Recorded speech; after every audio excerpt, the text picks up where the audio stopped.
కాలం మారింది. ప్రతి ఒక్కరూ పరిగెడుతున్నారు.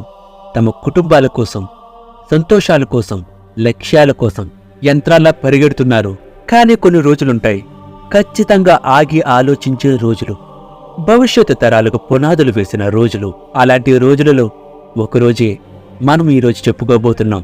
100 సంవత్సరాల క్రితం ఇదే రోజు మే 7, 1924లో ఎటువంటి విచారణ లేకుండా బ్రిటిష్ పశువు మేజర్ గొడాల్ ఒక స్వాతంత్ర్య సమరయోధుడిని చెట్టు కట్టి తుపాకులతో కాల్చి చంపాడు. ఆ స్వాతంత్ర్య సమర యోధుడే మన్యం వీరుడు అల్లూరి సీతారామరాజు. ఎటువంటి ఆయుధం లేని నిస్సహాయును సైతం చెట్టుకు కట్టేసి చంపారంటే ఆ పోరాట యోధుని చూసి బ్రిటిష్ సైన్యం ఎంతగా భయపడిందో అర్థం చేసుకోవచ్చు. అది 1923 విశాఖ గెజిట్లో ఒక ప్రకటన. అల్లూరి సీతారామరాజును పట్టి ఇచ్చిన వారికి 10,000 రూపాయలు బహూకరించబడను అని. విశాఖ జిల్లా కలెక్టర్ రూదర్ఫర్డ్ పేరుతో ఒక న్యూస్. భారతదేశ సంపదను కొల్లగొట్టడమే ప్రధాన లక్ష్యంగా పనిచేసే బ్రిటిషు వారు 100 సంవత్సరాలకు పూర్వం కేవలం ఒక భారతదేశపు వ్యక్తిని పట్టుకోవడానికి 10,000 రూపాయలను సైతం ఖర్చు పెట్టడానికి వెనకాడలేదంటే ఆ వ్యక్తి ఏం చేసి ఉంటాడు? ఆ వ్యక్తి బ్రిటిషు వారిని ఎంతగా వణికించి ఉంటాడు? ఆ వ్యక్తి ఒక శక్తిగా వారికి ఎలా నిద్ర లేకుండా చేశాడో ఈ వీడియోలో తెలుసుకుందాం. 1922 సంవత్సరం ఆగస్టు 19న మహారుద్రాభిషేకాన్ని చేసి చింతపల్లి పోలీస్ స్టేషన్ దోపిడీతో తన మార్కు విప్లవాన్ని ఆరంభించారు అల్లూరి సీతారామరాజు గారు. 1922 సంవత్సరం ఆగస్టు 22 రంపచోడవరం ఏజెన్సీలోని చింతపల్లి పోలీస్ స్టేషన్. 2 కానిస్టేబుల్స్ స్టేషన్లోకి వస్తున్నారు. వారికి ఎదురుపడిన ఒక సైన్యం వారి చేతిలో తుపాకులు తీసుకుని దర్జాగా వెళ్ళిపోతుంటే భయపడిపోయిన కానిస్టేబుల్స్ స్టేషన్లోకి వచ్చి చూసి ఆశ్చర్యపోయారు. కారణం, అక్కడ ఉన్న రికార్డులలో అల్లూరి సీతారామరాజు అనే సంతకం ఉంది. వేలి ముద్రలు తప్ప అక్షరం తెలియని మన్యం ప్రాంతంలో ఒక సంతకం.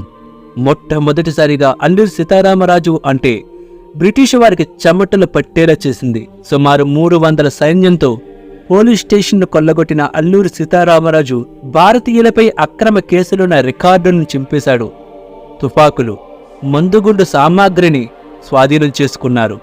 మొత్తం 11 తుపాకులు, 5 కత్తులు, 1390 తుపాకీ గుళ్ళు, 14 బాయినెట్లు తీసుకువెళ్తూ ఏమేమి తీసుకెళ్లారో వాటన్నింటినీ లెక్కించి రికార్డు పుస్తకంలో రాసి రాజుగారు చేసిన సంతకం అది. బ్రిటిష్ వారి సంఘటన నుండి తేరుకోకముందే మరుసటి రోజు రాత్రి ఆగస్టు 23న కృష్ణదేవపేట పోలీస్ స్టేషన్ ముట్టడించి ఆయుధాలను తీసుకెళ్లారు. ముందుగా పోలీసులను భయపెట్టి బయటకు పంపేశారు. 7 తుపాకులు, కొన్ని మందుగుండు పెట్టెలను తీసుకుని అక్కడి నుండి బయలుదేరారు. దెబ్బ మీద దెబ్బ వెంటనే తగిలేసరికి అది బ్రిటిష్ వారి అహంపై చాచి కొట్టినట్లయింది. రగిలిపోయారు. కానీ వారికి ఒక కామన్ పాయింట్ కనిపించింది. 2 చోట్ల జరిగిన పోరాటంలో ఒక్క పోలీసు వ్యక్తిని కూడా గాయపరచలేదు. రాజుగారు అంతటితో ఆగిపోలేదు. ఆ మరుసటి రోజే, అంటే ముచ్చటగా 3వ రోజే ఆగస్టు 24న రాజవమ్మంగి పోలీస్ స్టేషన్పై దాడి చేశారు. అప్పటికే ముందు జరిగిన సంఘటనలతో అప్రమత్తంగా ఉన్న బ్రిటిష్ వారు ఎదురు దాడి చేశారు. కానీ అది సీతారామరాజు సైన్యం ముందు నిలవలేకపోయింది. ఇక్కడ కూడా కనిపించిన ఆయుధాలన్నింటినీ దోచుకోవడమే కాదు, బందీగా ఉన్న వేరే దొరను కూడా విడిపించారు. ఈ 3 దాడుల్లోని మొత్తం 26 తుపాకులు, 2500కు పైగా మందుగుండు సామాగ్రిని సొంతం చేసుకున్నారు. ఈ 3 దాడులతో బ్రిటిష్ వారి ధైర్యాన్ని అతలాకుతలం చేసిన రాజుగారు కొన్ని రోజులు విరామం ఇచ్చి అక్టోబర్ 15న అడ్డతీగల పోలీస్ స్టేషన్పై దాడి చేశారు. అయితే ఈ దాడికి చరిత్రలో ఒక ప్రత్యేక గుర్తింపు ఉంది. ఇది మొదటి 3 దాడుల్లా కాకుండా ముందుగా సమాచారాన్ని ఇచ్చి చేసిన దాడి.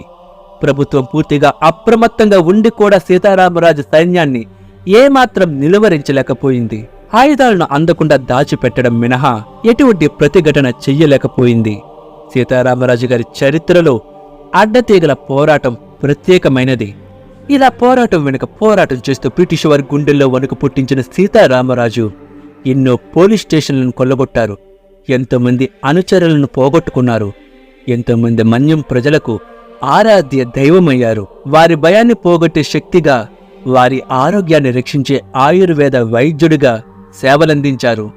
ఉత్తర భారతదేశ యాత్ర చేశారు. ఎన్నో విషయాలు తెలుసుకున్నారు. ఎన్నెన్నో భాషలు నేర్చుకున్నారు. బ్రహ్మ కపాలంలో సన్యాస దీక్ష తీసుకున్నారు.